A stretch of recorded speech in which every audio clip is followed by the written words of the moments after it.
আচ্ছা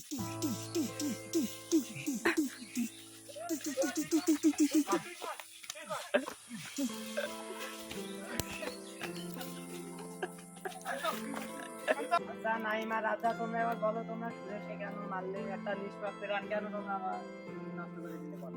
স্যার, ও আমাদের কাছ থেকে টাকা নিয়েছিল 2 কোটি চাকরি দেবে তাই, কিন্তু চাকরি দিচ্ছে না, আমাদের এই সমান ঘুরাচ্ছে, চাকরি আজ দেই কাজ দেই বলে। এখন আমরা গরিব মানুষ, আমাদের এখান থেকে ওখান থেকে জমি বিক্রি করে টাকা দিছি, এই টাকা তো আমাদের বসে রাখলে হবে না। এখন ও বিদেশ চলে যাচ্ছিল, ওরা ধরে মেরে দিচ্ছে। তাই বলে তোমরা একটা নিষ্পাপ মানুষের ফেরান নেবে? জি নেবো, কারণ আমাদের টাকার কি মূল্য নেই? আমরা বলি চুপ কর, দয়া ঠান্ডা হও। তোমরা টাকা পেতে তোমরা আইনের আশ্রয় নেবে, আইন কেন তোমরা নিজে হাতে তুলে নিছো? এখন তোমাদের তো কঠিন থেকে কঠিন শাস্তি হবে। তোমরা এখন কেন তোমাদের আইন ফাঁসি নিজে হাতে হবে। তুলে নিলে? তোমাদের ফাঁসি হবে, ফাঁসি। হাসি তোমাদের। প্রিয় দর্শক শ্রোতা বন্ধুরা, আপনারা ভিডিওটা কেউ সিরিয়াসলি নেবেন না। এই ভিডিওটা শুধুমাত্র একটা শিক্ষণীয় ভিডিও। এই ভিডিওটা আমাদের দেশের সচরাচর যা হচ্ছে তারই উদ্দেশ্য করে একটা ভিডিও করা হয়েছে।